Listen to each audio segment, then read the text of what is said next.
Okay, it's March 16, and we are here in Florida, and it's a beautiful day. You can hear the kids playing basketball in the background. This is the cover that I just received a couple of days ago. This is a leather smart cover, and I believe it's the same cover for an iPad 2 or the new Generation 3 iPad. So we'll try that once we open up this new iPad. And this is the first day that iPads are being delivered by, I got mine by UPS. I don't know if that's how all of them are being delivered.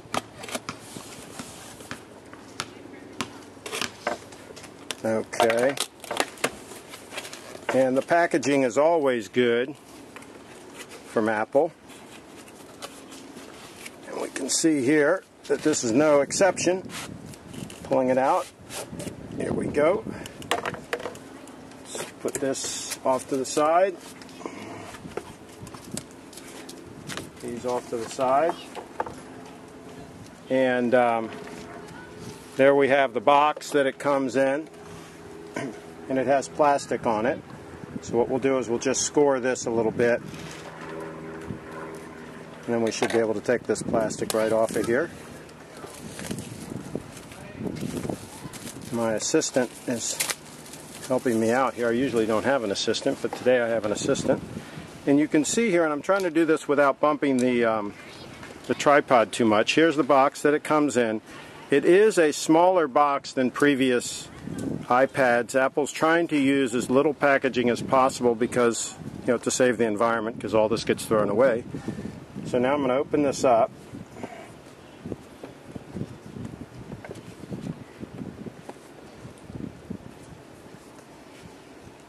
And you can see the presentation is beautiful, in a word. And you have this little tab here that you just simply pull this, and the iPad lifts right off. Definitely thinner than my Generation 1. And at the end I'll show my Generation 1. I'll compare it to this one. I did not buy the Generation 2 iPad, which was supposedly a little bit thinner than this one. But this is very thin. This is really as thin as I would think you would need.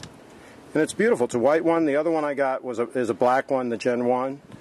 So, and I've got my engraving on here, CraigShipp.com, Twitter.com/CraigShipp. That's all spelled correctly. iPad, 64 gigabytes. Okay. So, and in the box is the charging block, some paperwork, the cord for syncing, and that's about it. So that's how it comes packaged. So next we're going to take a look at the thing powered up. Actually, next we're going to show the smart cover on it. So let me just pause this recording. Okay, and the smart cover also comes in neat packaging. Take this tab and push it up. And this comes out. And this particular one is the red leather one. Whoops. And smart cover attaches magnetically. Let's take this out of the box. Now I don't have my tab anymore, so I've got to upset it. So if we take this, it just, there we go, attaches magnetically, and it lines up exactly because of the way the magnets are set up. And then you can fold it back like this, and you can use it as a stand. I'm trying to do this in such a way that you can see it. Well, now that I'm upside down. So I would have to do it like this, okay? And you can stand it up like that. A little breeze now, you'll probably pick that up. Probably stand it like that. And we can stand it like this. So those are the three ways you can stand that up. Then you just kind of unfold this, and it covers the iPad safely.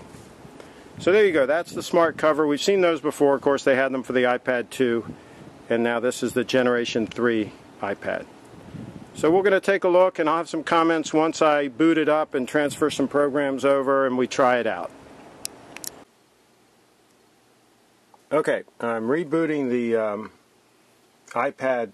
I'm going to call it iPad 3. It's third generation. It's referred to on the Apple receipt as iPad third generation.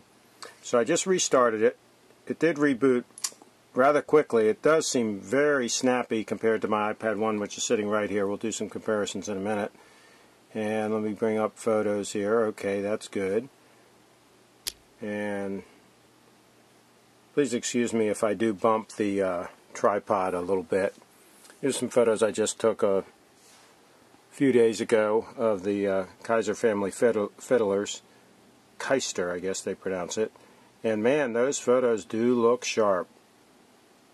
The colors seem to really pop. Of course, you're not going to be able to see it on this video, but I'm just trying to give you my initial impressions here. They look pretty, they really do pop. So, go back here. Here's some photos that were taken outside. Yeah, absolutely gorgeous. So it looks like the photos do take advantage of this Retina display. I was concerned with whether or not they'd have enough resolution. Here's the case that I have my old iPad 1 in. I'm going to take it out of this case so that we're comparing apples to apples. Of course, the smart cover will not work on the old one. And start this one up. Go to Photos. And again, this is just my impressions here, right off the bat. And let's go to that same photo.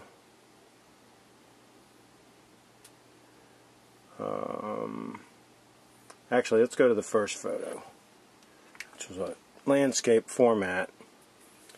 And I'm looking at them side by side here. Again, you're not going to be able to tell much in the video, but just right off the cuff, my first impression. Oh, this isn't the same one. There we go. Definitely a difference on the iPad 3rd generation. It seems to pop a little more, seems to be a little clearer. Not tremendously so. If you're just using this to show photos, I would say it's probably not worth the upgrade because they look pretty good on both. But they do pop a little more on this iPad 3rd generation. Okay, so let me get out of here. Actually, let me go back to home. Let me get to some videos. And again, what's interesting about this is these videos, this is a 960 by 540 resolution video, so it's not a full 1080p video. And so I don't know what iTunes is going to do with if these are going to be resized so that they'll be full 1080p. Looks very good, but you know, it looked great on the other one. So that's a question that I have not heard discussed between the original iPad or the iPad 2 and this new higher res display is how are they going to handle that? Are they going to reformat the movies so that they're in 1080p?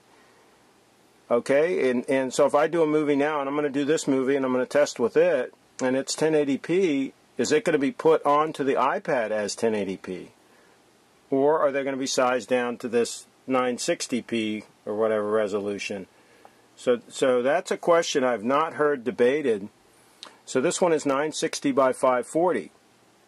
So it's not even 720p. So how are the movies going to be treated? And photos, are they going to be put on in higher resolution so that it really shows off the benefits of this new screen?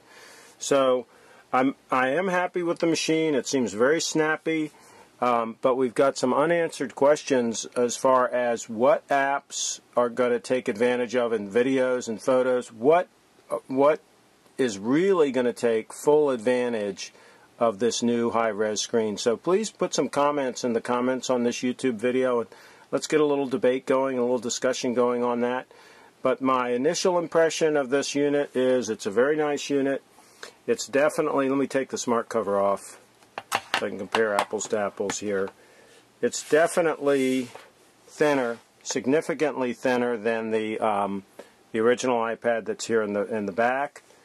Of course, the iPad 2 is supposedly a little thinner than this 3rd generation. I do not have an iPad 2 on hand. Weight-wise, let me check here if I can try to do a comparison. Pretty close, but I'd say the iPad 1 is definitely heavier. But again, that's not a huge factor in my opinion for an upgrade. I haven't tried the camera on this. I mean, you're seeing what I've tried. So I might have some more comments later on that. But so far, it's a nice unit. The screen is impressive looking. From the standpoint of looking at the icons, I can really tell they are high-res and very clear, and they really pop. But again, we've got the question about the photos and the videos and what apps will take advantage of the higher res and all these sorts of things. But I'm sure over time, more and more will take advantage of this, and it will probably be well worth the upgrade for most. Thanks for listening.